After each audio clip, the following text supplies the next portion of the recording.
If you've ever experienced dating despair, you know how devastating it can feel. You might wonder, are you ever going to meet your match? And why do the people that you don't like want to date you? And the people you do like don't want to date you? And it could really affect your self worth. I want to show you how to overcome dating despair, what you can do to restore hope so that you can hopefully go on your last first date. First, let's talk about why dating can be so exhausting and so despairing. The first reason is unrealistic expectations. If you believe that every date is hopefully going to be the one, you're going to go in with unrealistic expectations. And instead, I recommend that you go in with more realistic expectations that almost every date is not going to work out. The second thing is unhealthy attraction. We often want what we can't have.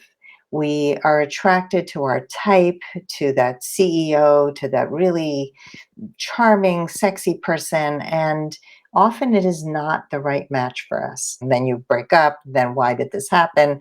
So that's another reason why dating can be so exhausting. And the third reason is there's just too much choice. There's too much choice out there with online dating. There are too many dating sites, dating apps. You're swiping, swiping, swiping. People are just looking for the next best thing. And so, what do you do? How do you be more positive and overcome dating despair? Well, the first thing is to take a break when you need it.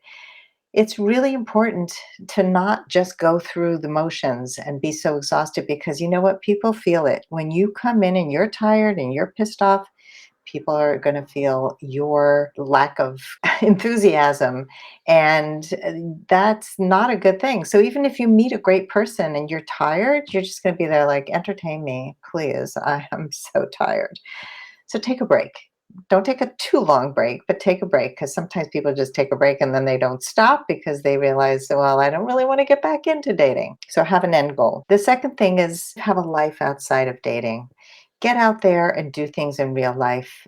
A lot of people just rely on online dating to meet the person that they want to meet. And even if you're not out there looking for dates in real life, have a life.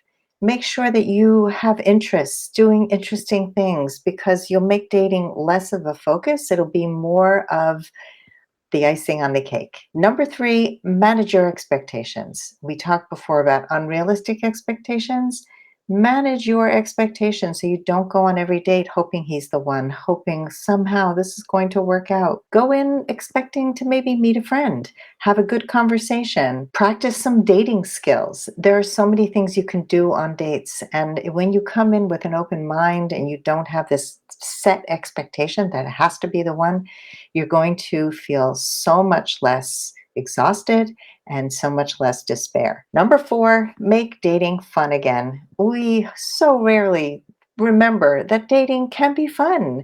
Think of it as an adventure. Be open to surprises. You never know. I'm here in Israel. I'm on dating apps and I always go on dates when I travel because it's fun. It doesn't have to be the one, it can be an interesting experience. Somebody to take you on a hike and show you something that you've never seen before. Practice speaking a language that I don't get to speak very often. So make it fun. Find a way to make it fun. Go on fun dates. Don't just go sit in front of somebody and have a drink or a meal. Go to a museum. Go on bumper cars. Get dressed up. Do something crazy. Have fun. And number five, focus on the long game. We often think dating should be like you're going to get on a dating app and you're going to meet the one, it's going to happen, and bang, you're there, and the relationship's going to happen. And dating is a process and it takes time. And a lot of times we lose sight of the fact that something worth having is worth taking time to find. So if you practice these five steps, you're going to be more energized, you're going to be more hopeful, and you're going to be less focused on the outcome of each date. And remember to take breaks when you need to, but remember also that it is a marathon and not a sprint. Make dating fun, make dating lighter. You'll eventually find somebody who makes it all worthwhile. If you are still feeling stuck and feeling despair even after this video, I invite you to check out how coaching support can help you because it's hard to do this alone. Just go to lastfirstdate.com/application, fill out an application to get on a call with me, and we'll discuss your particular challenges and how coaching can really help you overcome some of those unconscious blocks that might be keeping you from love.